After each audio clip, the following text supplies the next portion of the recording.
కూటమి ప్రభుత్వం 5 సంవత్సరాలు సక్సెస్గా నడుస్తుంది అంటారా? కూటమి మధ్యలో బాలదంటారా? అది చంద్రబాబు నాయుడు గారు ఓపిక మంతుడే, ఓపిక ఎక్కువ ఆయనకి, పేషెన్సీ.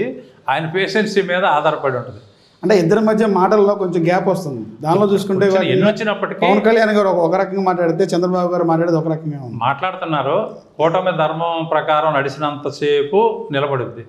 అది బ్రేక్ అయ్యి చంద్రబాబుకి సహనం నశించిన రోజు బ్రేక్ అయిపోయింది. సక్సెస్గా 5 సంవత్సరాలు ముందుకు వెళ్ళదని కష్టమే, కూటమి ముందుకు కష్టమే. ఎందుకంటే 6 నెలలకే కొంచెం తేడా కనపడుతుంది, తేడా కొడుతుంది. వాళ్ళు పార్టీని విస్తరించుకోవడానికి ప్రయత్నం చేస్తున్నారు జనసేన. వీళ్ళు అది తెలుగుదేశంకి మైనస్గా మారే ప్రమాదం ఉంది. అది అవన్నీ ఆలోచించినప్పుడు వాళ్ళ ఇన్పుట్స్ వాళ్ళకు ఉంటే వాళ్ళు ఆలోచించి దాన్ని బట్టి నిర్ణయం తీసుకుంటారు. సార్, ఇప్పుడు మొన్న తిరుపతిలో జరిగినటువంటి ఎవరైతే టికెట్లు కూడా తోపులాటలో 6 చనిపోయారు. ఒక పక్క ఏమో ప్రతిపక్ష పార్టీ ప్రభుత్వ వైఫల్యం ఉంటుంది, ఓ పక్క ఏమో పవన్ కళ్యాణ్ గారు వచ్చి మేము క్షమాపణ చెప్తాము, టీడీటీ బోర్డు క్షమాపణ చెప్పాలి, క్షమించమని చెప్తాం అంటున్నారు. దాన్ని పరిగణన తీసుకోవట్లేదు టీడీ చైర్మన్. చంద్రబాబు గారు కొన్ని పేర్లు చెప్పారు, వాళ్ళని సస్పెండ్ చేశారు జాబ్ నుంచి. పవన్ కళ్యాణ్ గారు చేశారు.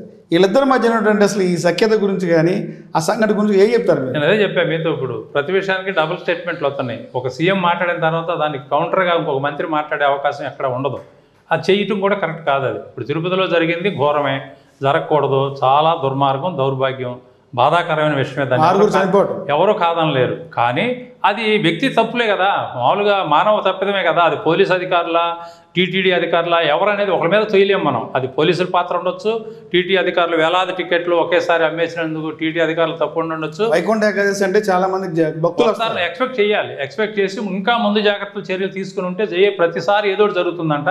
ఈసారి జరగకుండా చూద్దాం అనుకున్నాం, కానీ జరిగిందని వాళ్ళు బాధపడుతున్నారు.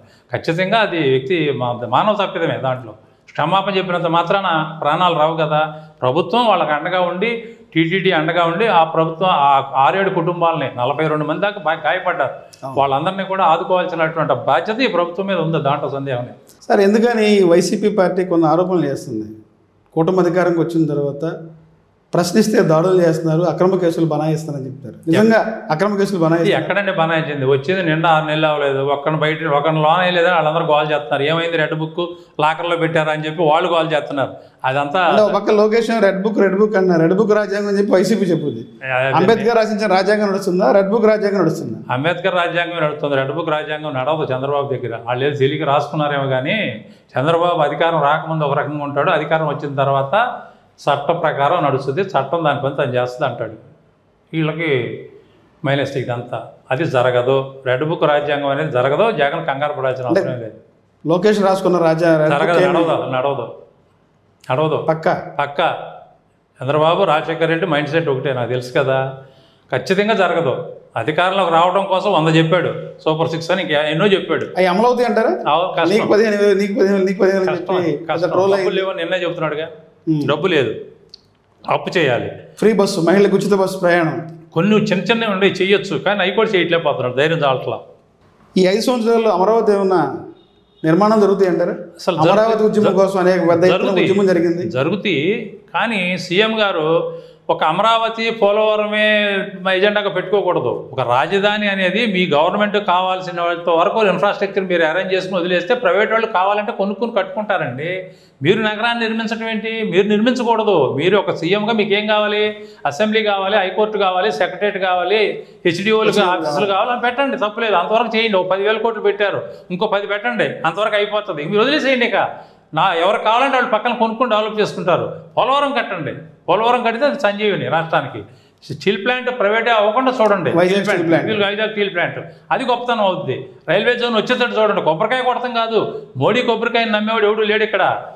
మోడీ కొబ్బరికాయ కొట్టేసి కడతాడని నమ్మేవాడు ఎవడో లేడు ఆంధ్రప్రదేశ్లో. అమరావతి నిర్మాణం మోడీ వల్లే సాధ్యం చెప్తుంది ఎన్డీఏ గవర్నమెంట్. అమరావతి నిర్మాణం అనేది నరేంద్ర మోడీ వల్లే సాధ్యం. నరేంద్ర మోడీ సహాయ సహకారాలతోనే అమరావతి మనం నిర్మిస్తాం, నూతన నగరాన్ని నిర్మిస్తాం అంటారు చంద్రబాబు గారు. మరి 10 సంవత్సరాల నుంచి ఎందుకు కట్టలేకపోయారు? ఢిల్లీని మించిన రాజధాని కడతానన్న మోడీ గారు మరి 10 సంవత్సరాల్లో అటు చంద్రబాబుకి కానీ 5 సంవత్సరాలు జగన్మోహన్ రెడ్డికి కానీ డబ్బులు ఇచ్చి కట్టించవచ్చుగా, ఎందుకు కట్టించలేదు? ఆయన గుజరాత్కి 2 లక్షల ఎకరాల్లో కట్టుకుంటున్నాడు రాజధాని. ఇంత చిన్న రాష్ట్రానికి 2 లక్షల ఎకరాల్లో కడుతున్నావు రాజధాని. మాకు 50,000 ఎకరాల్లో కట్టుకుంటే తప్పే ఉందండి, ఎందుకు కట్టలేదండి? ఎవరు ఆపారు? అవన్నీ ఎవరు ఆపారు కట్టొద్దని? కట్టొద్దని ఎవరు ఆపారు? ఈ 5 సంవత్సరాల నిర్మాణం జరుగుతుంటారా? కొంతవరకు జరుగుద్ది, అంతా జరగదు. అంతా జరగడం ఆయన ఉద్దేశం హైదరాబాద్లో అవ్వాలంటే అవ్వదు, స్లోగా అవుతుంది. హైదరాబాద్ అవడానికి 400 సంవత్సరాలు పట్టింది. ఇది ఎట్లా అవుతుంది? నీ ఒక్కడితో అయ్యేది కాదు, నువ్వు 47 వరకు నేను ప్రాజెక్ట్ ఇచ్చానంటున్నావు. నీ విజన్ ఉండొచ్చు, ఈ 5 సంవత్సరాలు ఏం చేస్తావు అనేది ముందు నువ్వు చెప్పాలి. 47 నువ్వు ఉంటావు, నేను ఉంటానా? నీకు అధికారం వచ్చింది 5 ఏళ్ళు. 5 ఏళ్ళు ఏం చేయాలనేది మీరు ప్లాన్ చేసుకోవాలి తప్ప 47 తర్వాత 97 ఇవన్నీ వాటి వల్ల విజన్ డాక్యుమెంట్స్ నువ్వు ఇంగ్లీష్లో ప్రజెంటేషన్ ఇచ్చినంత మాత్రాన అది కామన్ మ్యాన్కి అర్థం కాదు, గందరగోళంలో పడతారు. సార్ గత 2-3 రోజుల నుంచి ఒక కొత్త ట్రోల్ అయితే నడుస్తుంది, త్వరలో నారా లోకేష్ డిప్యూటీ సీఎం ఇస్తారనేది. ఏముంది, ఇప్పుడు మన పవన్ కళ్యాణ్కి ఇచ్చారు, ఇంకోటి ఇస్తారు, తప్పే ఉంది. మా జగన్మోహన్ రెడ్డి 5గురికి ఇచ్చాడు, ఏమైంది? అంటే చంద్రబాబు గారు మేము గౌరవం ఇచ్చాము జనసేన పార్టీని, మా పార్టీలో మా ప్రభుత్వంలో ఒక డిప్యూటీ సీఎం అని చెప్పి ఆయన చెప్పారు.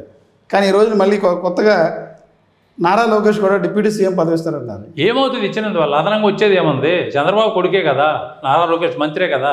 మంత్రిగా ఉన్నా, ఎమ్మెల్యేగా ఉన్నా, లేకపోయినా అతని మాట నడుస్తుంది. రాజశేఖర రెడ్డి సీఎంగా ఉన్నప్పుడు జగన్ మాట నడవలేదా?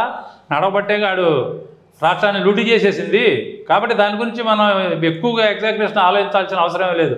వాళ్ళ పార్టీ వాళ్ళ నాయకత్వం ఇచ్చుకుంటారు, వాళ్ళ ఇష్టం, ఎవరికైనా ఇచ్చుకుంటారు.